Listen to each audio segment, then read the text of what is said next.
Teksa në Shqipëri Rasim Zekaj administron pasurit me vlerë miliona euro, produkt donacionesh nga Katari dhe Kuvajti, pasuri këto të tjetërsuara nga i vëllai Ramiz Zekaj. Në Kosovë Rasim Zekaj ka një dosje korrupsioni dhe vjedhje të fondeve të bujqësisë në vitin 2020. Sipas dosjes së mashtrimit me fondet për zhvillimin e bujqësisë, Rasim Zekaj përmes kompanisë së tij, Organic Herbs Kosova, ka përfituar para publike për të mbjellë bim medicinale, por parat i ka devijuar duke ndërtuar vila pa leje në Stankaj të Pejës. Siç raporton portali Prapaskena, në kërkesën për arrestimin e tij, prokuroria e Kosovës theksonte në dosje se Rasim Zekaj përmes kompanisë Organic Herbs SHPK ka përfituar subvencione për bimë mjekësore dhe aromatike, bujqësi organike, por në realitet një pjesë të madhe të sipërfaqes e kishte mbjellë me jonxh, e cila përdoret si ushqim për bakti, dhe në bazë të programit për pagesa direkte të vitit 2020, kjo kulturë bujqësore nuk figuron fare në listën e bimëve mjekësore dhe aromatike.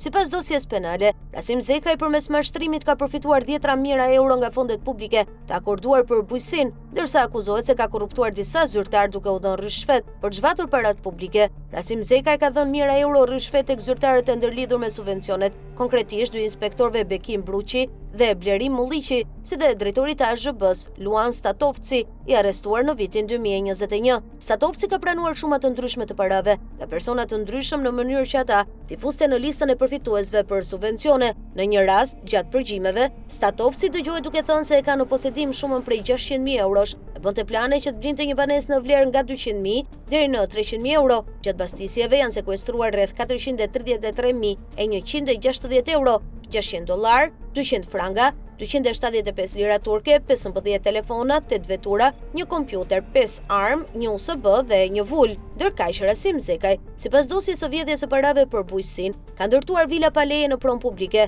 në zonën turistike të quajtur Stankaj. Vilat i ka ndërtuar në tokat bujqësore. Përmes tyre, Zekaj dyshohet se ka pastruar paratë e vjedhura publike me anë të mashtrimit si dhe paratë e donacioneve. Evidenca, dokumente, transaksione dhe një dëshmi diplomatike tregojnë se vëllezërit Ramiz dhe Rasim Zekaj qëndrojnë pas zbatimit të një skeme kriminale të pastrimit të parave të donacioneve të errta nga Kuvajti dhe Katari në pasuri të paluajtshme nga Tirana në Prishtinë, në maskën e bamirësisë dhe ligjërimeve me karakter fetar, përmes një karteli fondacionesh dhe kompanish imobiliare. Miliona euro të përvetësuara me projekte fiktive janë investuar në godina, vila, dyqane, apartamente e të tjerë, pasuri të cilat më pas kanë kaluar në emrin e Ramiz Zekaj dhe familjarëve të tij përmes kontratave false, dhurimeve dhe manovrave të ndryshme.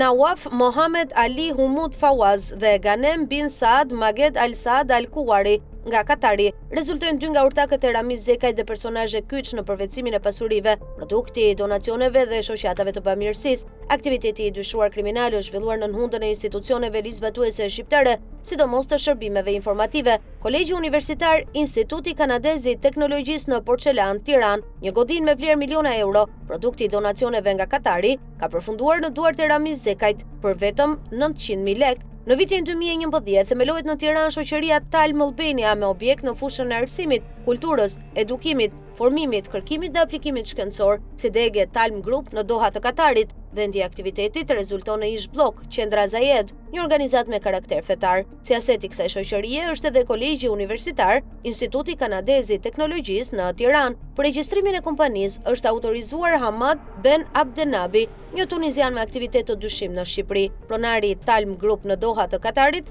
rezulton Gabim bin Saad Al Saad, themeluesi disa organizatave në Doha dhe sipërmarrës në fushën e pasurive të paluajtshme. Në shtator 2012 ndryshon emri i shoqërisë nga Talm Albania në CIT. Në vitin 2013 shfaqen Ganem bin Saad Maged Al Saad Al Kuwari. Talm Group në Doha të Katarit i dhuron kompanisë në Tiranë CIT, që kamuflon institutin kanadez, Ganem bin Saad Maged Al Saad Al Kuwari. Në gusht të vitit 2019 shfaqet Ramiz Zekaj, i cili i blen për një vlerë qesharake kompaninë CIT për 900.000 lekë, Ganem bin Saad Maged Al Saad Al Kuwarit, duke marrë në pronësi edhe godinën e Kolegjit Universitar Instituti Kanadez i Teknologjisë në Tiranë. Një pasuri me vlerë miliona euro kaloi në duart e studiuesit të orientalistikës dhe jurisprudencës islamike Ramiz Zekaj për vetëm 900.000 lekë. Në krye të shkollës vendoset Ramiz Zekaj Instituti kanadez ushtron një aktivitet jo transparent dhe të jetë të dyshimt. Kjo godinë gjavzotaj të Durrësit, e cila funksionon si shtyp shkroj me vlerë miliona euro, është një tjetër pasuri produkti donacioneve të errta nga Katari dhe Kuvajti.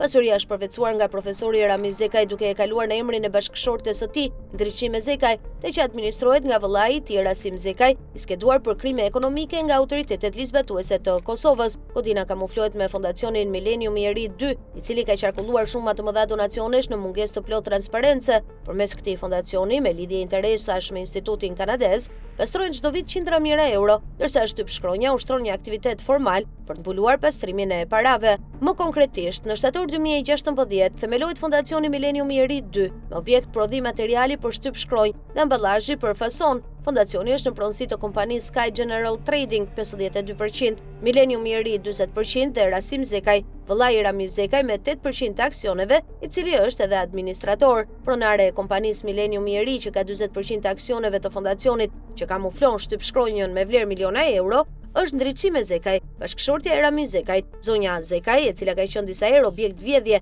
për shkak të shumave të parave kesh që mban në banesë, kontrollon edhe fondacione të tjera, përfshirë edhe shoqata të ngruaja, e cila qarkullon para të dyshimta.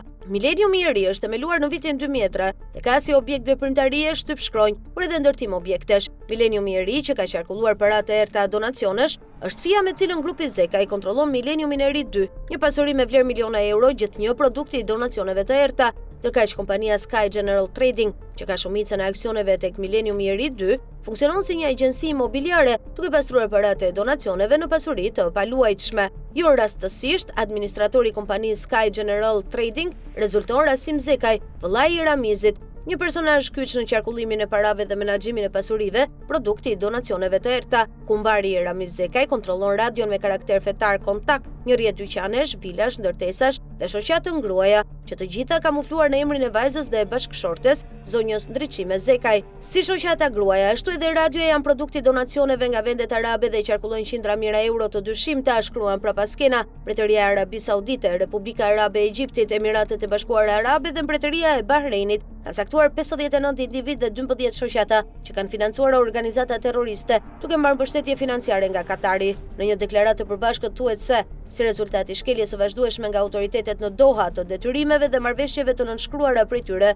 duke përfshirë premtimin për të mos përkrahur ose e fshehur elementa apo organizata që kërcënojnë sigurinë e shteteve dhe për të mos injoruar kontaktet e përsëritura që ata kërkuan për të përmbushur ato që kishin nënshkruar në marrëveshjen e Riyadit të vitit 2013, në mekanizmin e tyre të zbatimit dhe në marrëveshjen suplementare më 2014, të 4 shtetet kanë rënë dakord të klasifikojnë 59 individ dhe 12 subjekte në listat e tyre të ndaluara të terroristëve, të cilat do të përditësohen në vazhdimsi dhe do të shpallen.